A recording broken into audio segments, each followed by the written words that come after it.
बिरादरान इस्लाम, अरबी साल का ये महीना जिसे हम और आप रबीउल अव्वल के नाम से जानते हैं, इस महीने की खुसूसियत ये है कि इस महीने में अल्लाह के नबी सल्लल्लाहु अलैहि वसल्लम की विलादत बासआदत हुई और इसी महीने में अल्लाह के नबी सल्लल्लाहु अलैहि वसल्लम ने इस दुनिया को खैराबाद कहा और अपने मालिक हकीकी से जा मिले। इस एतबार से इस महीने में मुसलमानान आलम ने अपने अपने मनहज और अपने अपने नज़रिए के एतबार से अल्लाह के नबी सल्लल्लाहु अलैहि वसल्लम की सीरत को अपने अपने स्टेजों से बयान किया, अपने अपने तरीके से अल्लाह के नबी सल्लल्लाहु अलैहि वसल्लम की विलादत का जश्न मनाया और आप सल्लल्लाहु अलैहि वसल्लम की सीरत को बयान किया। इसी नाहिए से चूंकि मुझे खिताब करना है सहाबा इकराम रिज़वानुल्लाह अलैहिम अजमईन की अज़मत पर, उनके मकाम व मर्तबे पर और उनके ताल्लुक से जो बातिल नजरियात लोगों में फैले हुए हैं, लगे हाथ उनका दिफा भी करना है। मगर मैं चाहता हूं कि इब्तिदा सीरत रसूल से करूं, क्योंकि सीरत रसूल बगैर सीरत सहाबा के मुकम्मल नहीं हो सकती। इसी ज़िम्न में आयत करीमा मैंने आपके सामने तिलावत की। इससे कबल तमहीदन मैं अर्ज कर दूं कि अल्लाह रब्बुल आलमीन ने जो हर चीज का खालिक है, आसमान को पैदा किया तो अल्लाह ने एहसान नहीं जतलाया, इतनी बड़ी लंबी चौड़ी जमीन को पैदा किया तो अल्लाह ने एहसान नहीं जतलाया, अथाह समंदरों को अल्लाह ने बनाया तो अल्लाह ने एहसान नहीं जतलाया, इंसानों के फायदे के लिए कायनात में मुख्तलिफ चीज़ें अल्लाह ने खल्क की, मगर किसी भी चीज़ की खिलकत पर अल्लाह ने एहसान नहीं जतलाया। मगर जब रसूल मुअज़्ज़म हज़रत मोहम्मद सल्लल्लाहु अलैहि वसल्लम को मबऊस फरमाया और जब आपको नबूवत से सरफराज किया, जब आपको रिसालत के ओहदे पर फायज किया, तब अल्लाह तबारक व तआला ने बबागे दोहल एहसान जतलाया और आयत करीमा के अंदर फरमाया, लक़द मन्नल्लाहु अलल मुमिनीन इज़ बअस फ़ीहिम रसूलन मिन अनफुसिहिम, कि अलबत्ता तहकीक की अल्लाह तबारक व तआला ने मोमिनों पर एहसान किया है कि उन्हीं में से एक रसूल को उनकी तरफ मबऊस फरमाया, यतलू अलैहिम आयातिही, जो उन पर कुरान की आयतें तिलावत करता है, व युज़क्कीहिम, और उनके नफ्स का तज़किया फरमाता है, व युअल्लिमुहुमुल किताब वल हिकमा, और उनको किताब और हिकमत की बातें सिखाता है, व इन कानू मिन क़ब्ल लफ़ी ज़लालिम मुबीन, अगरचे वो लोग इससे पहले खुली हुई गुमराही में थे। तो अल्लाह तबारक व तआला ने सारी कायनात के अंदर हर चीज़ को पैदा करने के बाद कभी इंसानों पर कभी किसी पर एहसान नहीं जताया, मगर जब नबी को रसूल बनाकर भेजा तो अल्लाह ने एहसान जताया, इसलिए कि अल्लाह के नबी सल्लल्लाहु अलैहि वसल्लम इस कायनात में हम इंसानों के लिए अल्लाह की सबसे बड़ी नेमत है। अल्लाह के नबी सल्लल्लाहु अलैहि वसल्लम अल्लाह की तरफ से हम इंसानों के लिए सबसे बड़ा इनाम है। इस एतबार से हमें अल्लाह के रसूल से बेपनाह मोहब्बत होनी चाहिए और यकीनन हर मुसलमान को अल्लाह के नबी से मोहब्बत है, और इतनी मोहब्बत है कि अगर वो जान जाए कि कोई नबी के खिलाफ कोई बात कहता है तो चाहे कितना भी बेअमल हो, वो मैदान में निकल आता है कि नबी के गुस्ताख को मैं कोई ऐसी सजा दूंगा कि इससे पहले किसी ने ऐसी सजा नहीं दी होगी। मगर इंसानियत का दर्स देने वाले मोहसिन इंसानियत अल्लाह के नबी सल्लल्लाहु अलैहि वसल्लम ने हमेशा अपने सहाबा की ऐसी तरबियत की जिसके अंदर संजीदगी थी, जिसके अंदर मतानत थी, जिसके अंदर सूझबूझ थी। जज्बातियत से हमेशा अपनी उम्मत को अल्लाह के नबी ने दूर रखा। इसी आयत के ज़िम्न में जो एक लफ्ज़ है वयुज़क्कीहिम, कि अल्लाह के नबी सल्लल्लाहु अलैहि वसल्लम उनका तज़किया फरमाते थे, किनका तज़किया फरमाते थे, जिस जमात का तज़किरा है उन्हीं को हम और आप सहाबा किराम रिज़वानुल्लाह अलैहिम अजमईन के नाम से जानते हैं। अल्लाह के नबी सल्लल्लाहु अलैहि वसल्लम ने मक्का की वादी में जब नबूवत का ऐलान किया, जब रिसालत का ऐलान किया, तो चारों तरफ से दुश्मनान इस्लाम आपके ऊपर टूट पड़े। आपकी दावत पर लब्बैक कहने वाले जब आगे बढ़े, इब्तिदा में गरीब गुरबा मिस्कीन आगे बढ़े और उन्होंने जब इस्लाम को अपने गले से लगाया तो दुश्मनान इस्लाम ने उन पर जुल्म व सितम के पहाड़ तोड़ना शुरू कर दिया, उनको तरह तरह से सताने लगे। मगर मुसलमान इब्तिदाई इस्लाम के अंदर जिस तरीके की अजियत का उन्होंने सामना किया, मगर जब नबी का कलमा पढ़ लिया तो कोई भी पीछे नहीं पलटा, कोई भी नौज़बिल्लाह मुर्तद नहीं हुआ। सबने नबी अकरम सल्लल्लाहु अलैहि वसल्लम के साथ रहकर हर जुल्म को बर्दाश्त किया, मगर किसी ने भी जर्रा बराबर बहकने का उनके दिल में शायबा भी पैदा नहीं हुआ। इस ज़िम्न में जब बात आएगी और जब सवाल किया जाएगा कि जब नबी ने नबूवत का ऐलान किया तो सबसे पहले आपका कलमा किसने पढ़ा, तो अलग अलग लोगों ने, किसी ने कहा, किसी किताब के सीरत निगार ने यह लिखा कि सबसे पहले खदीजतुल कुबरा रज़ी अल्लाह ताला अन्हा ने इस्लाम कबूल किया। किसी ने कहा कि सबसे पहले हज़रत अली रज़ी अल्लाह ताला अन्हु ने इस्लाम कबूल किया। किसी ने लिखा कि सबसे पहले हज़रत अबू बकर सिद्दीक रज़ी अल्लाह ताला अन्हु ने इस्लाम कबूल किया। किसी ने लिखा कि सबसे पहले ज़ैद इब्न हारिसा रज़ी अल्लाह ताला अन्हु ने इस्लाम कबूल किया। मगर इसको तत्बीक देकर जब सीरत का सवाल बनाया जाए तो इस तरह बनता है कि सबसे पहले मुसलमान होने वालों के नाम बताओ, तो जब फहरिस्त बनेगी तो सबसे पहले इसमें जो लिस्ट बनेगी उसमें हज़रत अबू बकर रज़ी अल्लाह ताला अन्हु का भी नाम आएगा कि मर्दों में हज़रत अबू बकर सिद्दीक, औरतों में हज़रत खदीजतुल कुबरा, बच्चों में हज़रत अली रज़ी अल्लाह ताला अन्हु और गुलामों में हज़रत ज़ैद इब्न हारिसा रज़ी अल्लाह ताला अन्हु मुसलमान हुए। अब देखिए कि नबी ने नबूवत का ऐलान किया है और इस्लाम लाने वालों में सबसे पहला नाम हज़रत अबू बकर सिद्दीक रज़ी अल्लाह ताला, फिर उसी में एक नाम हज़रत अली रज़ी अल्लाह ताला अन्हु का नाम है। अब बहुत सारे सीरत निगार और बहुत सारे वाइज और मुकर्रिर जब सीरत बयान करते हैं कि इस्लाम कैसे फैला, अल्लाह के नबी पर इस्लाम लाने वाले कौन लोग थे, तो वो जब बयान करते हैं तो उस बयान से, उस सीरत निगारी से हज़रत अबू बकर रज़ी अल्लाह ताला अन्हु का नाम निकालने की कोशिश करते। याद रखिए, इसीलिए मैंने गुफ्तगू यहां से शुरू की कि पहले मुसलमान होने वालों के नाम बताओ, तो आप जो लिस्ट बयान करेंगे उसमें हज़रत अबू बकर रज़ी अल्लाह अन्हु का नाम आएगा।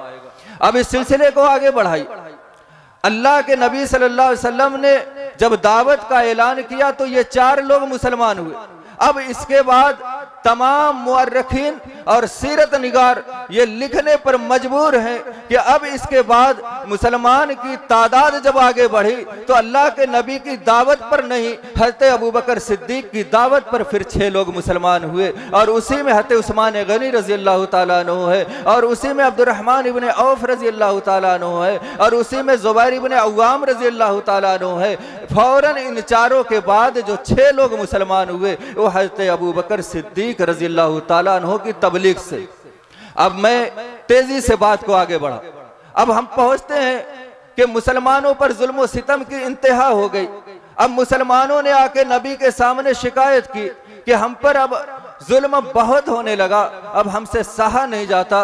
तो अल्लाह के नबी सल्लल्लाहु अलैहि वसल्लम ने कहा कि इतनी जल्दी तुमने हार मान ली, तुमसे पहले किसी नबी को इस्लाम के रास्ते में आरे से चीर दिया गया, किसी नबी के जिस्म को 2 टुकड़े कर दिए गए, किसी नबी के गोश्त को लोहे की कंघी से खींच लिया गया। इतने सारे जुल्म सितम बर्दाश्त किए और उन्होंने कुछ नहीं किया सिवाय सब्र के, और तुमने अभी से हिम्मत हारना शुरू कर दिया। तारीख दान लिखते हैं, सीरत निगार लिखते हैं कि इसके बाद फिर कभी सहाबा ने अपनी जुबान पर हरफे शिकायत नहीं लाए, कभी फिर नबी से शिकायत नहीं की, फिर हमेशा मश्क सितम सितम बनने के लिए आमादा हो गए। किसी को रस्सियों में बांधकर मक्के के औबास लड़के और रेत पर गर्म जमीन पर खींच रहे हैं, किसी को गर्म कोयले पर लिटाया जा रहा है। खवातीन की बात आए तो हज़रत सुमैया रज़ियल्लाहु ताला अन्हो के जिस्म के 2 टुकड़े कर दिए गए। कभी किसी ने नबी से शिकायत नहीं की,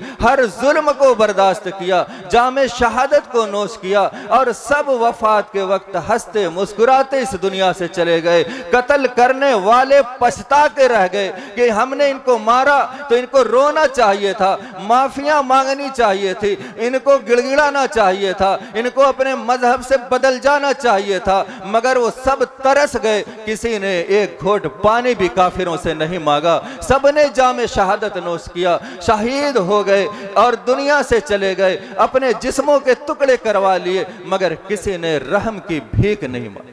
ये सहाबा थे जिनका तज़किया नबी ने किया था, जिनकी तरबियत नबी ने की थी, और जो अल्लाह के नबी सल्लल्लाहु अलैहि वसल्लम जो कायनात में सबसे बड़े उस्ताद थे, सबसे बड़े मुअल्लिम थे, इन्होंने जिन सहाबा की तरबियत की और जिस तरह उनके नुफूस का तज़किया किया, तो ऐसी एक टीम तैयार हुई कि हिजरत करके जब मदीना पहुंची और ऐसा खैर व बरकत का माहौल बना कि सहाबा किराम के दिलों में एक दूसरे के लिए मोहब्बत का दरिया जोश मारने लगा, नफरत उनके दिलों से गायब हो गई। उन्होंने अपनी जरूरत पर अपने दूसरे भाई को तरजीह देने का अपना शिआर बना लिया, अपनी जरूरत के सामने अपने भाई को तरजीह दी। फिर ऐसे ऐसे वाकयात हमें मिलते हैं। एक जंग के अंदर एक सहाबी के जुबान से ये निकला कि पानी, दूसरे सहाबी गिलास में पानी लेकर दौड़ते हुए उन सहाबी के पास पहुंचे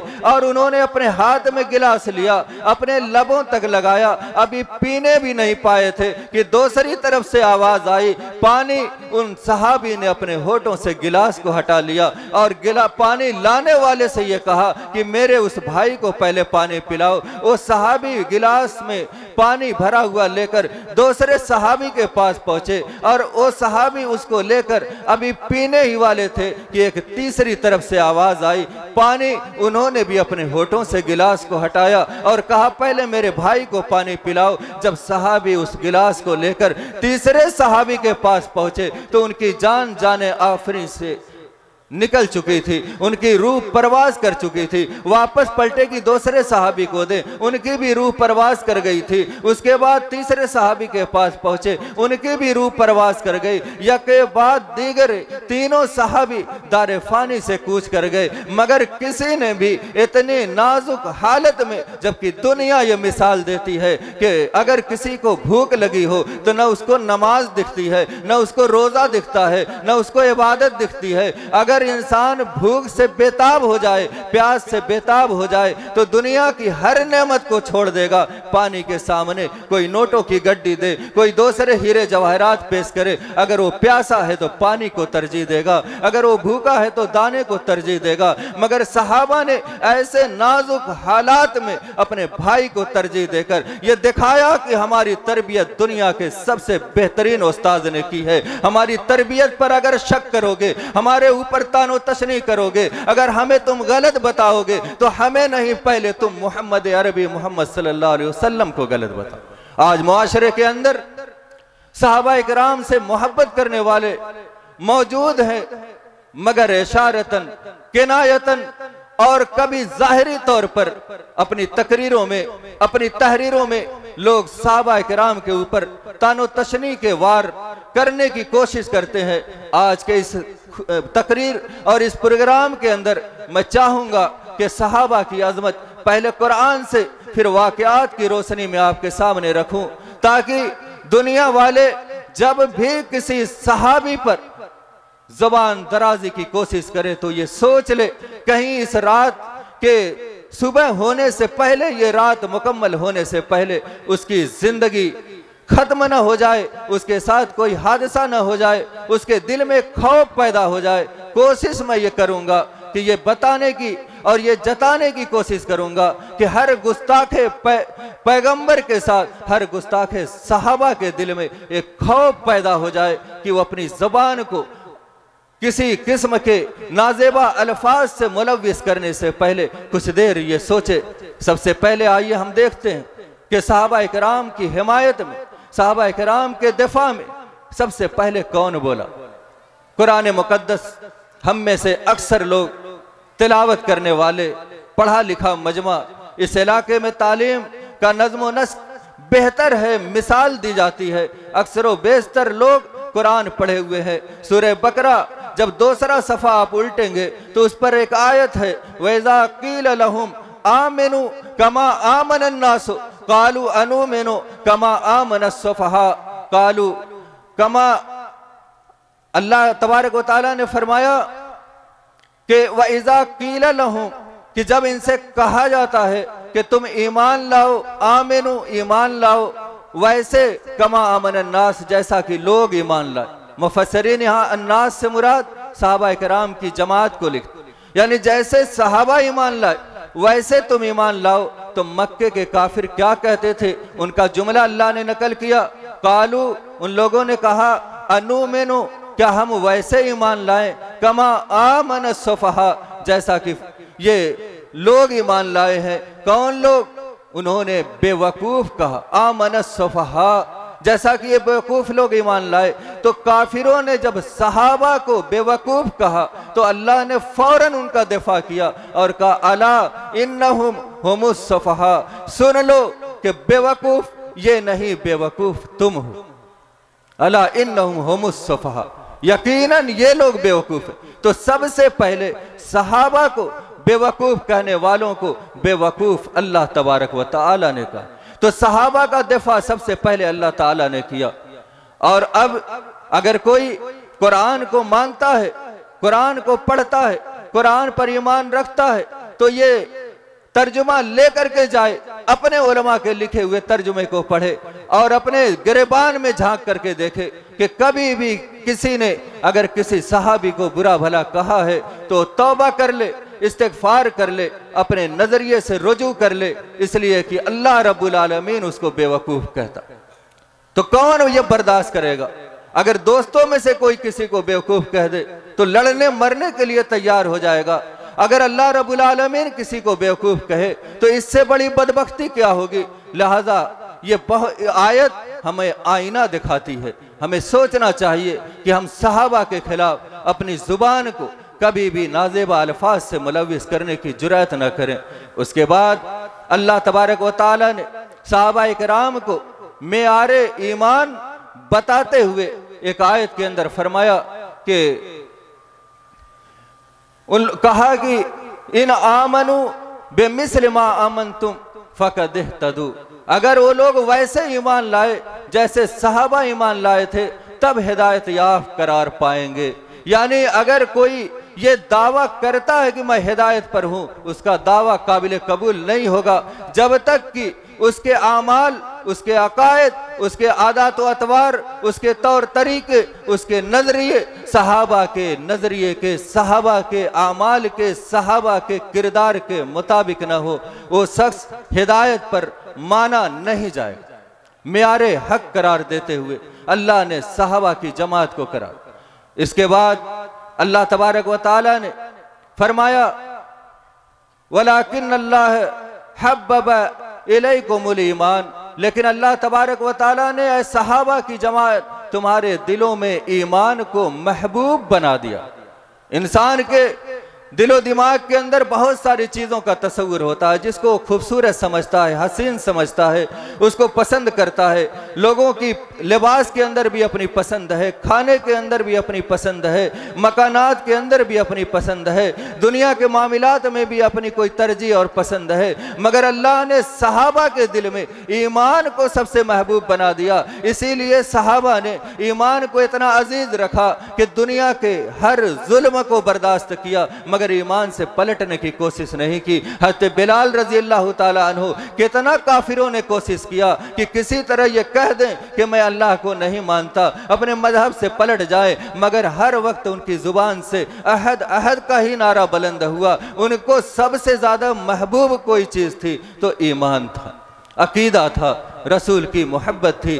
तो ईमान को अल्लाह ने उनके दिलों में महबूब कर वज़य्यनहु फी क़ुलूबिकुम, और ऐ सहाबा की जमात, इस ईमान को मैंने तुम्हारे दिलों में मुज़य्यन कर दिया। वकर्रह इलैकुमुल फुसूक वल इस्यान वकर्रा इलैकुमुल कुफ्र वल फुसूक वल इस्यान, और कुफ्र को, इसी तरह फिस्क को, इसी तरह नाफरमानी के काम को मैंने तुम्हारे नज़दीक मबगूज़ कर दिया, तुम्हारे नज़दीक मकरूह कर दिया। अब किसी सहाबी को अल्लाह की नाफरमानी का काम पसंद नहीं आ सकता, उस पर उनको नदामत होगी। किसी सहाबी को कुफरिया कोई अमल या कुफ्र की काफिरों जैसा कोई अमल कभी भी गवारा नहीं होगा। तो ये सहाबा की अजमत अल्लाह ने कुरान में बयान की। इसके अलावा अल्लाह तबारक व तआला एक और जगह पर कुरान के अंदर इनका जिक्र इस तरह करता, जो अक्सर इशा की नमाज में तिलावत भी की जाती है कि मुहम्मदुर रसूलुल्लाह, मोहम्मद सल्लल्लाहु अलैहि वसल्लम अल्लाह के रसूल।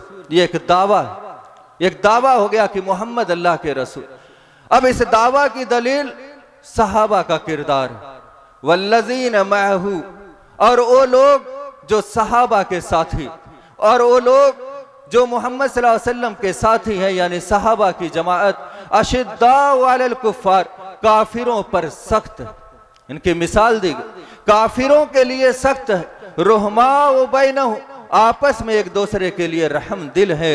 इसके बरअक्स आज मुआशरे में मुसलमानों का मामला यह है कि आपस में एक दूसरे के लिए सख्त है और गैरों के लिए बड़े रहम दिल, बड़े नरम दिल। उनको दावत देकर उनको बेहतरीन तरीके से मदऊ किया जाता है, उनके सामने सैल्यूट किया जाता है, उनके सामने अपनी बेबसी दिखाई जाती है, उनको अपना मसीहा माना जाता है, उनको अपना नजात दहंदा मानने की कोशिश की जाती है। मगर यहाँ सहाबा की शान बताई गई कि ये आपस में एक दूसरे के लिए बहुत ही रहमदिल है, मगर दूसरों के लिए बड़े सख्त है। जंग बदर के अंदर मुसलमानों को फतह नसीब हुई है। मुसलमानों ने 70 कैदियों को मार डाला है और 70 कैदियों को, 70 काफिरों को कैदी बनाकर लाए हैं। कैद होकर के काफिरों लोग मुसलमानों के पास है, उनका मसला आया जब मशवरे के अंदर अल्लाह के नबी सल्लल्लाहु अलैहि वसल्लम ने हज़रत अबू बकर सिद्दीक से मशवरा किया, अय अबू बकर सिद्दीक बताओ कि इन काफिरों के साथ क्या सलूक किया जाए। हज़रत अबू बकर सिद्दीक रज़ी अल्लाह ताला अन्हु रहम दिल शख्सियत के मालिक थे। उन्होंने कहा अल्लाह के नबी, इनसे फिदिया लेकर इनको छोड़ दिया जाए, इनसे फिदिया यानी पैसा लेकर इनको छोड़ दिया जाए। उसके बाद हज़रत अबू बकर रज़ी अल्लाह अन्हु के मशवरे को सुनने के बाद हज़रत उमर फारूक की तरफ मुतवज्जे हुए और कहा, इब्ने खत्ताब बताओ तुम्हारी क्या राय है इन काफिर कैदियों के बारे में। हज़रत उमर खत्ताब रज़ी अल्लाह ताला अन्हु ने क्या कहा, अशिद्दाउ अलल कुफ्फार। हज़रत उमर फारूक कहते हैं कि अल्लाह के नबी, इनके साथ नरमी हरगिज मत कीजिए, ये पहला मार्का है, इन्होंने हमें बड़ा सताया है, हमें बड़ी तकलीफें दी है, हमें इनसे इंतकाम लेना चाहिए। अल्लाह के नबी, मेरे अजीज को मेरे हवाले कीजिए, मैं उसका सर कलम कर दूं। अली के अजीज को, यानी जो उनके भाई अकील इब्ने अबी तालिब, सीरत निगारों ने लिखा उस वक्त मुसलमान नहीं हुए थे, कहा अकील को अली के हवाले करो, अली उसकी गर्दन मारे। हमजा के हवाले उसके किसी अजीज को करो, उसकी गर्दन हमजा मारे। ऐसी जारहाना गुफ्तगू की हज़रत उमर फारूक ने और ये दिखाया कि हम काफिरों के लिए सख्त है। मगर अल्लाह के नबी खुद भी रहमतुल लिल आलमीन बन करके आए थे। आपके दिल के अंदर भी रहमत का दरिया जोश मारता था। आप हमेशा आसानी वाले मसले को इख्तियार करते थे। आपने हज़रत अबू बकर रज़ियल्लाहु अन्हु के मशवरे को तरजीह दी और फिदिया लेकर छोड़ दिया।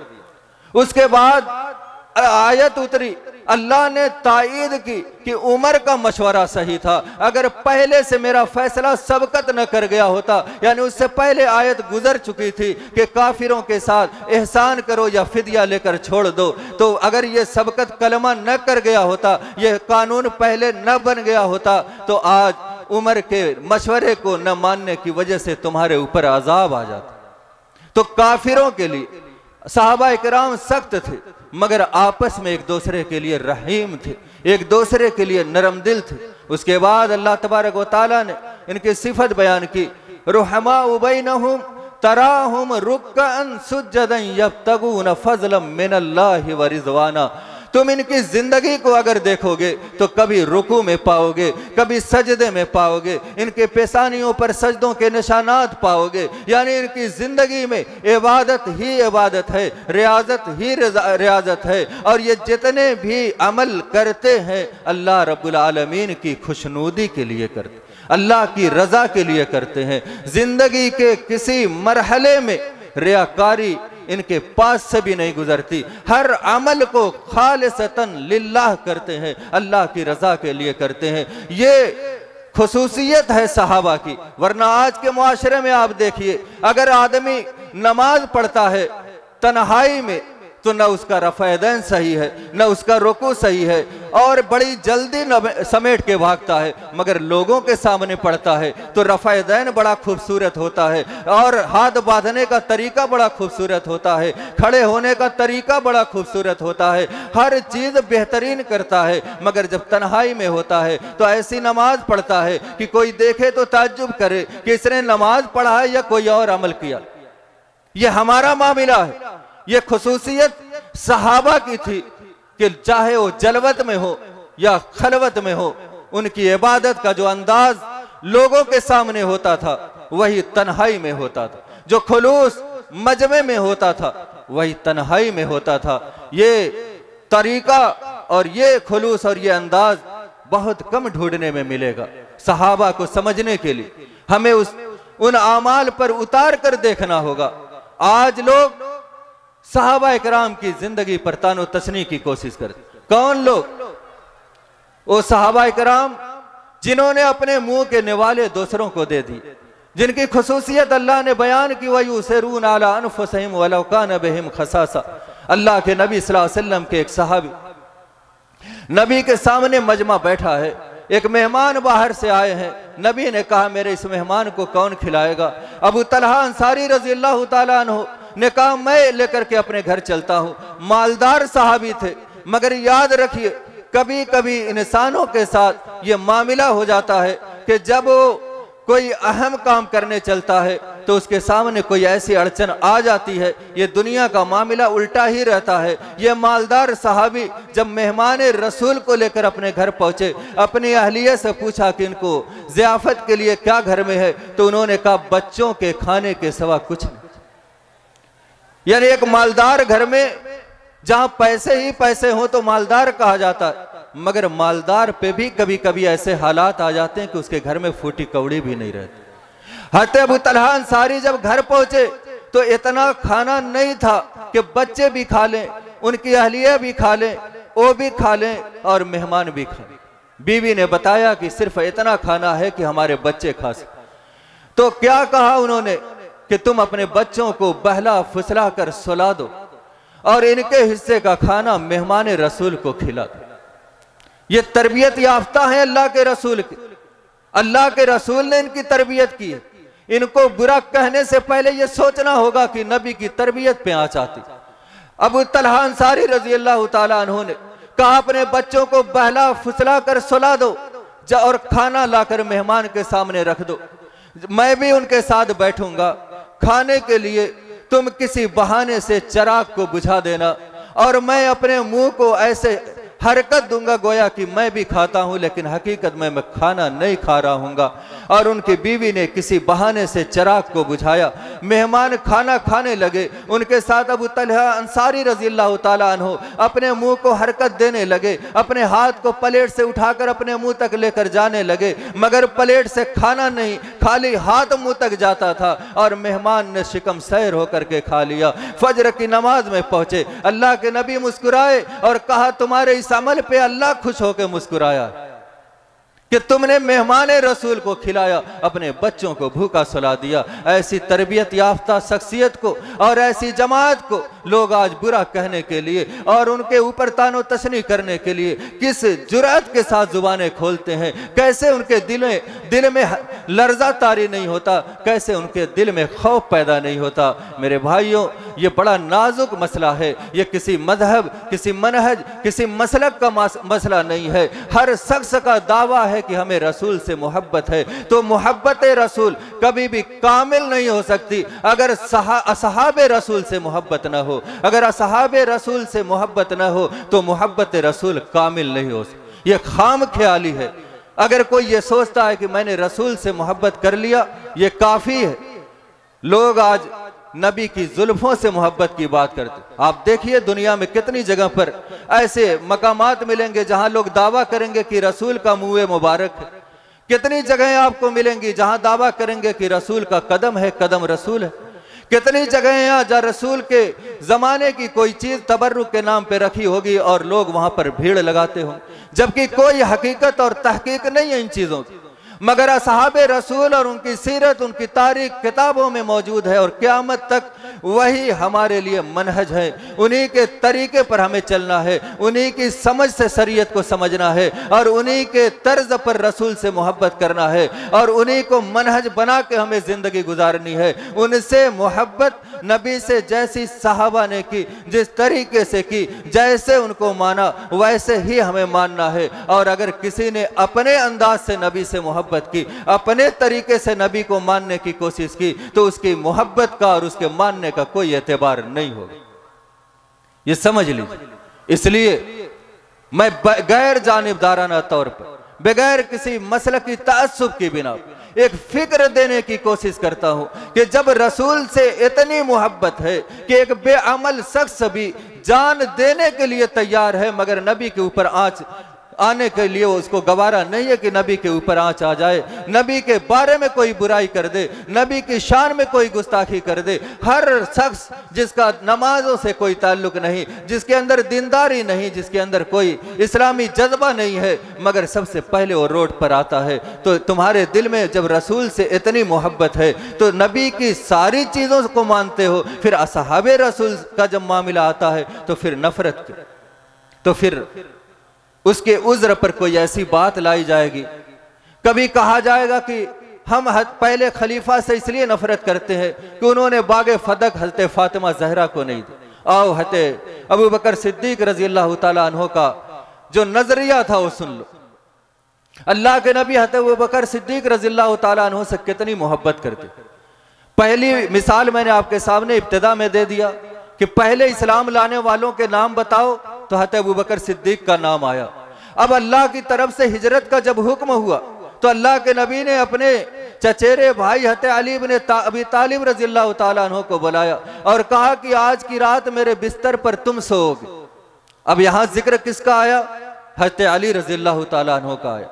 अब अल्लाह के नबी सल्लल्लाहु अलैहि वसल्लम ने कहा तुम मेरे बिस्तर पे सोना और जब कल सुबह उठना तो जितनी अमानतें हैं कुफार और मुशरिकीन की, जो मुझे सादिक और अमीन कहते थे, अपनी अमानत मेरे पास रखते थे, मुझे सच्चा कहते थे, मगर जब मैंने नबूवत का ऐलान किया तो मुझे झुटलाया, मुझे अमानतदार भी कहा और फिर मेरी सदाकत का एतराफ़ भी नहीं किया, मुझे नबी भी नहीं माना। ये अमानतें सुबह में उनको लौटा देना। लिखने वालों ने लिखा कि अली बिस्तरे रसूल पे तुम्हें नींद कैसी आई?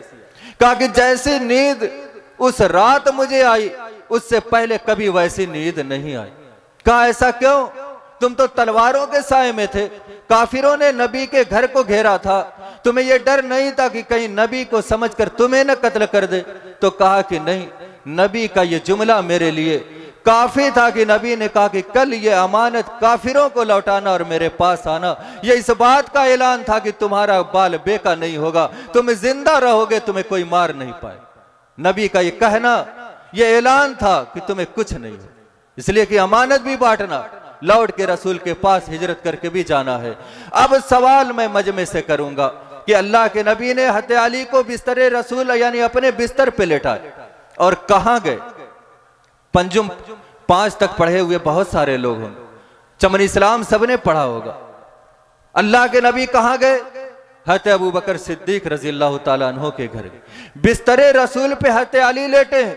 सुबह हुई, काफिरों ने इंतजार करते करते देर हो गई तो किसी आने वाले ने बताया कि किसका इंतजार है। कहा कि मोहम्मद सल्लल्लाहु अलैहि वसल्लम को नौजुबिल्लाह कत्ल के इरादे से हमने घर को घेरा है। कहा कि तुम कहाँ की सोच रहे हो? मोहम्मद सल्लल्लाहु अलैहि वसल्लम तो अपने साथी के साथ कहाँ निकल गए। तब अपने मुंह को लटकाकर घर में घुसे और हज़रत अली को तानो तशनी करने लगे, उनके चेहरे पे तमाचा मारा, उनको लेकर के सहने हरम की तरफ जाने लगे। ये पहला तमाचा इस्लाम की राह में हज़रत अली रज़ी अल्लाह तआला अन्हु के चेहरे पर पड़ा। मगर आओ, सीरत मुकम्मल नहीं हुई। चलो अबू बकर सिद्दीक के घर पे चलो। जब अबू जहल ने पूछा कि तुम्हारे साथी मोहम्मद सल्लल्लाहु अलैहि वसल्लम कहाँ गए, तुम्हारे नबी कहाँ गए, तो हज़रत अली ने कुछ नहीं बताया। अबू जहल ने कहा चलो अबू बकर के घर, वहीं गए होंगे। काफिरों को भी पता था कि नबी का करीबी कौन है, नबी का हिमायती कौन है, और गिरे वक्त में नबी के साथ रहने वाला कौन है, किसी ने बताया नहीं था। अपने से अपने साथियों को लेकर पहुंचा हज़रत अबू बकर के दरबार में। हज़रत अबू बकर के घर पे आवाज दी। हज़रत अस्मा बिन्त अबी बकर रजी अल्लाह तआला अन्हा घर में से निकली। कहा कहाँ है मोहम्मद सल्लल्लाहु अलैहि वसल्लम, कहाँ है तुम्हारा बाप अबू बकर सिद्दीक? कहा कि मुझे मालूम नहीं है। और तारीख लिखने वालों ने, सीरत लिखने वालों ने लिखा है कि अबू जहल ने तमाचा मारा हज़रत अस्मा बिन्त अबी बकर के कान पे, जिसकी ज़र्ब की ताब न लाकर उनके कान से कान की बाली जमीन पे गिर गई। तुम सीरत बयान करते हो कि बिस्तरे रसूल पे अली लेटे हैं और अबू बकर का नाम छोड़ते हो। देखो तमाचा हज़रत अली के चेहरे पे लगा है, तो हज़रत अली के फौरन बाद हज़रत अस्मा बिन्त अबी बकर के चेहरे पर भी तमाचा लगा है। और खवातीन इस्लाम का भी यहाँ पर इंतजाम है, वो भी तकरीर को सुन रही है। वो अपने हिस्से को देखें कि पहला सवाल जो मैंने तकरीर के शुरू में किया कि पहले इस्लाम लाने वालों के नाम बताओ, तो खदीजतुल कुबरा एक औरत का नाम आया। और जब इस्लाम के रास्ते में तमाचे खाने का जब जिक्र आया, तो पहले हज़रत अली का जिक्र एक मर्द का आया, तो फौरन अस्मा बिन्त अबी बकर एक औरत का भी नाम आया। जितना हिस्सा मर्दों का इस शरीयत में है, उतना हिस्सा इन औरतों का भी इस शरीयत में है। इस्लाम की इशाअत के लिए, उसकी ताबनाकी के लिए, उसकी बढ़ावा देने के लिए हर कदम पर मर्दों के शाना बशाना खवातीन का भी हिस्सा रहा है। मगर आज खवातीन के अंदर कितनी बेगैरती पैदा हो गई है, बेहयाई किस कदर बढ़ रही है, और खवातीन के अंदर किस तरह बेदीनी आ रही है। ये एक फिक्र उनको भी मैं देना चाहता हूं कि खवातीन को भी अपने अंदर गैरत पैदा करने की जरूरत। तुम्हारा नाम इब्तिदाई इस्लाम से चल रहा, पहले लिस्ट में खदीजा के नाम से, दूसरी लिस्ट में अस्मा बिन्त अबी बकर के नाम से। तो तुम इन नामों की गैरत पैदा करो और तुम अपने किरदार को संभालो। आज कैसे कैसे वाकयात आ रहे हैं कि आज जिन औरतों को घरों में, आज लोग ये समझते हैं कि कोई दौलतमंद है, पैसे वाला है, तो बड़ी शान से चलता है, उसका पैर भी सही चलता है, हाथ पैर भी सही हिलता है, तो दुनिया वाले ये कहते हैं कि बहुत पैसा, इसलिए बहुत अच्छे अंदाज में चलता है। आज मैं एक जुमला कहना चाहता हूं कि अल्लाह की कसम, नोटों की गर्मी की वजह से कोई सीना तान के नहीं चलता। सीना तान के कोई भाई, कोई बाप उस वक्त चलता है जब घरों के अंदर, उनके घरों के अंदर खवातीन, चाहे माँ की शक्ल में हो, बेटी की शक्ल में हो, बहन की शक्ल में हो, जब वो इज्जत व आबरू के साथ जिंदगी गुजारती है, तब उसका भाई सीना तान के चलता है, तब उसका बाप सीना तान के चलता है। दौलत की गर्मी से कोई सीना तान के नहीं चलता है। औरतों की गैरत और उनकी हया का लिहाज करके जब वो जिंदगी गुजारती हैं तब चलता है, वरना कुंटलों की बोरियों को चश्मे जदन में एक झटके से फेंक देने वाला भाई जब उसकी बहन कोई गलत कदम उठाती है तो 100 ग्राम भी अपने आप को महसूस नहीं करता, अपने सर को झुका के चलता है, नजरें बचा के चलता है, किसी से बोलने की जुर्रत नहीं करता, बाहर निकलने की जुर्रत नहीं करता है। वो बेगैर गैरत ही होगा जो फिर भी सीना तान के चले। तो औरतों ये समझ लो कि तुम्हारे भाइयों का सर, तुम्हारे बाप का सर, तुम्हारे घर वालों मर्दों का सर जो तुम्हारे घरों के अंदर मर्द की हैसियत से है, उनके सर उसी वक्त तक उठे हैं जब तक तुम गैरतमंद जिंदगी गुजारोगी, दीनदाराना जिंदगी गुजारोगी। और जब तुम हाया बाख्ता हो जाओगी और बेलगाम हो जाओगी, भाइयों की परवाह नहीं करोगी, तो तुम्हारे भाइयों की ताकत और तुम्हारे भाइयों की दौलत ये उनको कभी सर उठा के चलने नहीं देती। इसलिए जलसे को मेले का रंग देकर आने का जो लोग आजकल मिजाज बनाए हुए हैं कि चलो भीड़ जमाए हम भी चलते हैं, तकरीरें सुन लेते हैं और बाद में नंबर दे देते हैं कि पहले वाले मौलाना ने अच्छी तकरीर नहीं की, बाद वाले मौलाना ने अच्छी तकरीर की। मुसलमानों याद रखो, आज जितनी भी जालिम हुकूमत हमारे ऊपर हावी है, ये जितने हालात हमारे खिलाफ है और जिस तरीके से हमारे हर चीज हमारे हाथों से छिनती चली जा रही है, इन सारे चीजों के पीछे हम हुकूमत को दोष दें, हम गैरों को दोष दें, ये सब खाम ख्याली है। हकीकत में हमारे आमाल हैं जिन्होंने हम पर जालिम हुक्मरानों को मुसल्लत किया है। और हमें कल तक हमारे सामने जो हाथ जोड़ के निकलते थे, आज हमें आंखें दिखाते हैं। ये कहीं ना कहीं हमारी अमली इन्हितात की सजा है, हमारे घरों के अंदर मस्तूर खवातीन की दीनी पस्ती की सजा है। जिन घरों से फजर से पहले खवातीन उठती थी, आज बेगैरती इतनी बढ़ी है कि मर्द पहले उठते हैं, औरतें बाद में उठती हैं। अरे कोई गैर मुस्लिम औरत भी ये गवारा नहीं करेगी अपने भाई के सामने वो बाथरूम के अंदर जाए, अपने बाप के सामने बाथरूम के अंदर जाए, वो शर्म महसूस करती है। वो लोग मर्दों के उठने से पहले अपनी जरूरियात से फारिग, इसको भी हया के खिलाफ समझ। मगर आज हमारे घरों में देखी, मर्द पहले उठते हैं, औरतें बाद में उठती। कैसे घरों में बरकत होगी, कैसे हमारे कारोबार चलेंगे? आज रोना है कसाद बाजारी का, मंदी का। ये किस वजह से? ये हमारे अमाल की सजा है। घर पे बरकत सुबह के अंदर होती। अल्लाह के नबी ने दुआ किया, अल्लाह मुबारिक ले उम्मती फी बुकूरिहा, ऐ अल्लाह मेरी उम्मत की सुबह में बरकत दे। सुबह तो हमने रात बना दी, रात को हमने दिन बना दिया। बरकतें कैसे हों? हमारी मार्केट में हमारे कारोबार कैसे चमकेंगे? सारे निज़ाम तो हमने बदल दिए। आज ऐसा के बाद जल्दी सोना, सुबह जल्दी उठना, ये गैरों ने ये शियार अपनाया तो उनके घरों में बरकत है। अगर आज आप देखें कि हमारे लोग अगर कोई कारोबार खोल के बैठ जाए, करोड़ों रुपया लगा कर, एक महीने के बाद पता चलता कि दुकान बंद हो गई, फायदा नहीं हुआ। और अगर गैरों में का कोई आदमी अगर बकरी की मेगनी भी लाके बेचने बैठ जाए, 1 घंटे के बाद वो बिक जाती। लोग उसको हीरे मोती समझ के खरीद, कोयले को छूले सोना हो जाता। इतनी बरकत क्यों है? आप जाओ उनके इलाकों में, ऐशा के बाद सारे बिस्तरों पे चले जाते। और आज भी इतनी गैरत उनके अंदर बाकी है कि इस्लाम ने मुसलमान औरतों को हिजाब का हुक्म दिया। उनकी औरतें घूंघट काट के अपने चेहरों को छुपा के जाती, रास्तों से गुजरती है, निकाब नहीं लगाया मगर घूंघट से अपने चेहरे को छुपाया और ये दिखाया कि हया हमारे इंटरनल मेमोरी में। मगर इस्लाम ने तुम्हें हिजाब का हुक्म दिया तो तुमने हिजाब कैसा पहना? हिजाब ऐसा पहना जो नीचे के लिबास से भी ज्यादा खूबसूरत है। ये पर्दा है, बेपर्दगी भी शर्माएगी इस पर्दे। ये मुस्लिम औरतों का मामला है। मेरा मौजू तो गुस्ताखे सहाबा पर गुफ्तगू करना, मगर मजमा है तो बात पहुंचाना जरूरी है। हमारा मजमा वो नहीं है और हमारा स्टेज वो नहीं ना। हमारी स्टेज से ऐसी तकरीरें होती हैं कि सिर्फ दुश्मना ने इस्लाम या बदकिरदारों के ऊपर उंगली उठाए। हमारा जो मनहज और जो हमारा स्टेज है, जाना इसी बात के लिए जाता है कि हम हमेशा अपनों की इस्लाह करते, पहले अपनी कमियों का जिक्र करते, पहले अपनी कोताहियों का इतराफ करते, फिर हम गैरों पे आवाज उठाते हैं। ये हमारे स्टेज का एक इम्तियाज है जो किसी के स्टेज पे नहीं पाया जाता।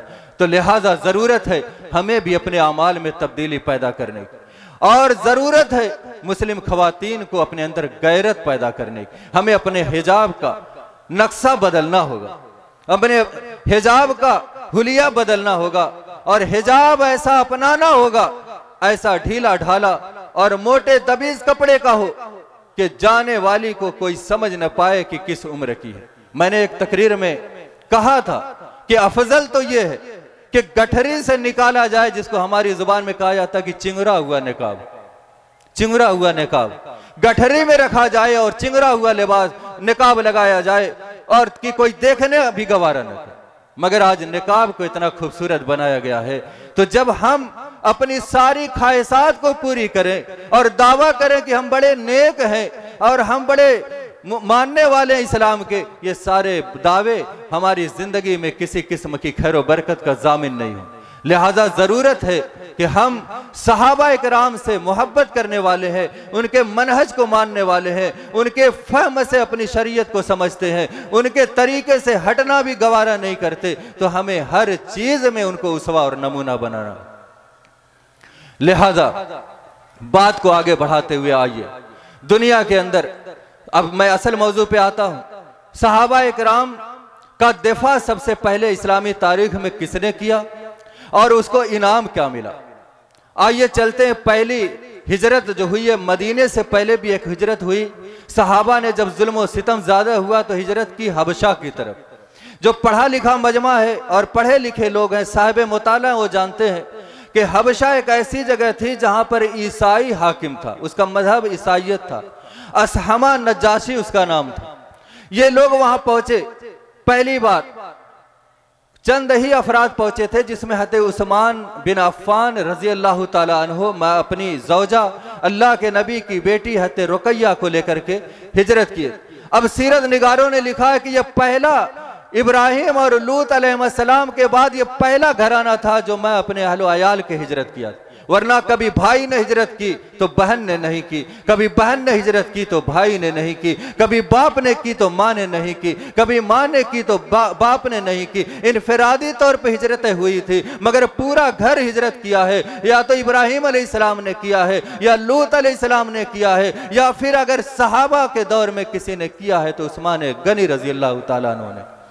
उसके बाद दूसरी हिजरत हबशा हुई, जिसके अंदर 82 अफराद गए और उसमें तकरीबन 12 खवातीन गई थी। अब जब यह हिजरत हुई और वहां पहुंचे, इसकी क़यादत की जिम्मेदारी थी हज़रत जाफर बिन अबी तालिब रजी अल्लाह ताला अन्हु को, जिन्हें जाफर तैयार रजी अल्लाह ताला अन्हु कहा जाता है। यह हज़रत अली रजी अल्लाह ताला अन्हु के सगे भाई। अब पीछे से अम्र इब्न अल-आस और अब्दुल्ला इब्न रबिया को मक्का वालों ने वफद की शक्ल में भेजा कि तुम तोहफे तहफ़ लेकर के जाओ और वहाँ के ईसाई बादशाह को ये समझाओ कि यह तुम्हारे पास जो मक्के से लोग भाग करके आए हैं, ये अपने बाप दादा के दीन को भी छोड़ करके आए हैं और तुम्हारे मजहब ईसाइयत को भी मानने वाले नहीं है, इनको जलील करके यहाँ से भगा दो। तो ये वफद जो गया था, उन वहाँ पर हिजरत करने वाले सहाबा को जलील करने के लिए गया। अब जब ये लोग वहाँ पहुँचे तो पहले असहमा नजाशी से मुलाकात नहीं की, पहले उसके हवारियों और मवारियों से मुलाकात। सीरत निगारों ने उनको बितरीक लिखा है, बितरीक, बे तो रे ये बड़ा काफ, बितरीकों से मुलाकात की, उनके हवारियों मवारियों से मुलाकात की और सब बेशकीमत तहफ़ उनको दे दिए। और उनको जैसे रिश्वत चलती है आज के दौर में, मोटी रकम मेज के नीचे से पकड़ा के अपना उल्लू सीधा किया जाए, तो पहले उनके हवारी मुवारियों को पैसा फेंक के खरीदने की कोशिश, और कहा कि कल दरबार में जब हम इनके खिलाफ बोलेंगे तो तुम लोग हमारी तायद कर देना कि हाँ, ये उसूल के खिलाफ है कि अपने बाप दादा का दीन छोड़कर तुम्हारे शहर में आए हैं, इन्हें वापस कर दो, हम इन्हें लेने के लिए आए हैं। अगले दिन जब ये लोग दरबार में पहुंचे तो ये बयान किया कि हमारे यहाँ से कुछ लोग आए हैं आपके यहाँ, आपने उनको पनाह दी है, आप उनको निकाल दीजिए। उन्होंने अपने बाप दादा के दीन को छोड़ा है, छोड़कर भाग करके आए हैं, और इसी के साथ साथ उन्होंने आपके मजहब को भी तस्लीम नहीं किया है। उनका एक नया ही मजहब है, अजीब मजहब लेकर के आए हैं। बादशाह जो असमा नजासी था, आदिल बादशाह था, सूझबूझ वाला बादशाह था, उसने कहा मैं सिर्फ तुम्हारी बात सुनकर फैसला नहीं करूंगा। कहा कि जो मेहमान आए उनको बुलाओ। बुलाया गया। कहा तुम में से अमीर कौन है, तुम में से क़यादत करने वाला कौन है, तुम इन वफद का सरदार कौन है? हज़रत जाफर बिन अबी तालिब इस्लाम के पहले मुकर्रिर बन करके आगे बढ़े और कहा कि मैं इनकी नुमाइंदगी करता हूं।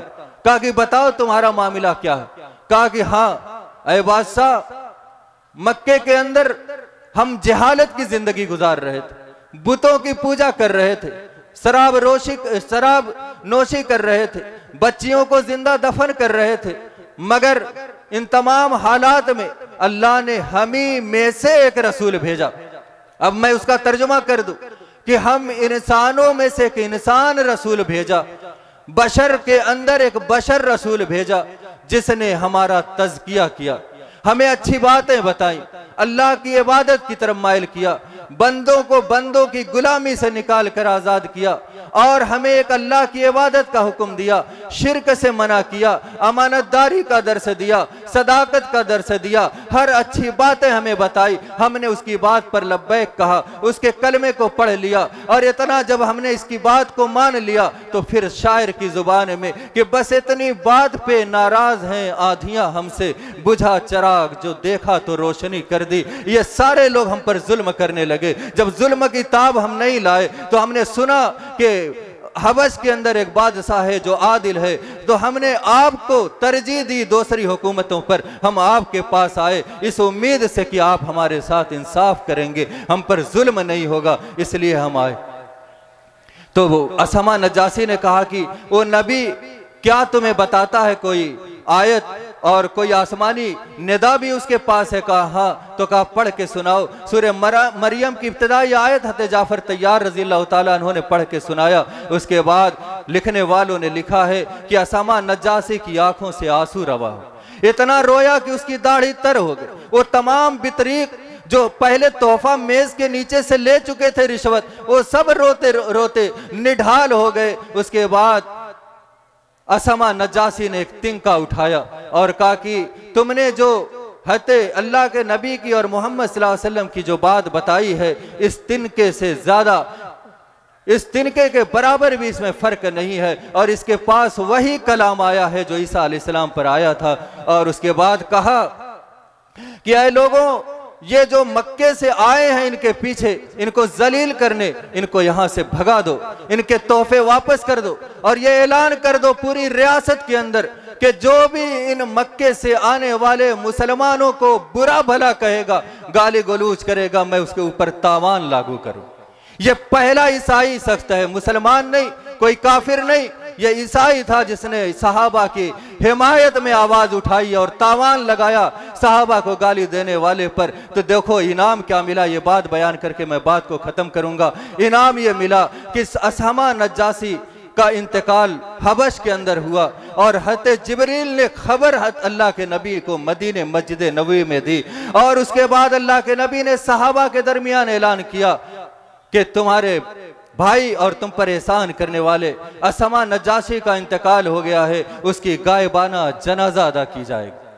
इनाम क्या मिला? इस्लाम की तारीख में सबसे पहला जनाजा गायबाना किसी का पढ़ा गया, असमा नजाशी का पढ़ा गया। ये किस बात का इनाम था कि दयारे गैर में एक गैर जगह पर सबसे बेहतर नबी उसका गायबाना जनाजा पढ़ रहा है। ये इनाम मिला था सहाबा का दिफा करने पर। लिहाजा आज के मुसलमान का अव्वलीन फरीजा ये होना चाहिए कि वो सहाबा की इज्जत करता है तो उनका दिफा भी करना सीखे। और जो लोग खुले आम सहाबा के ऊपर आवाज उठाने की कोशिश करते हैं, उनके खिलाफ इकदाम करने की कोशिश करे, मशवरा करे, उनकी जबानों को रोकने की कोशिश करे, वरना फिर वो दिन दूर नहीं है कि अगर हम अपने माँ बाप को गाली देने वालों से तो लड़ते हैं, मगर उन सहाबा जिनके मरहूने मिन्नत हम थे, जिनके एहसान तले हम दबे हैं कि हमने इस्लाम को पाया तो उन्हीं की वजह से पाया, उनके ऊपर तानो तसनी को बर्दाश्त करेंगे, अल्लाह की रहमत कभी हमें हासिल नहीं होगी। आखिर में अल्लाह से दुआ के बारे अल्लाह हम तमाम मुसलमानों को अपने हिफ्ज़ो अमान में रख और हमें अल्लाह के रसूल की मोहब्बत के साथ साथ अल्लाह के रसूल सल्लल्लाहु अलैहि वसल्लम के नेक बरगुज़ीदा और मुखलिस सहाबा की इज्जत और मोहब्बत को अपने दिल में जगह देने की कोशिश करने की तौफीक अता फरमा। और अल्लाह हमें सहाबा का दिफा करने की तौफीक अता फरमा। बारे अल्लाह हम तमाम मुसलमानों को इत्तेहाद और इत्तेफाक के साथ रहने की तौफीक अता फरमा। व आखिर दावाना अल्हम्दुलिल्लाहि रब्बिल आलमीन। वस्सलामु अलैकुम व रहमतुल्लाह। जज़ाकल्लाहु खैर।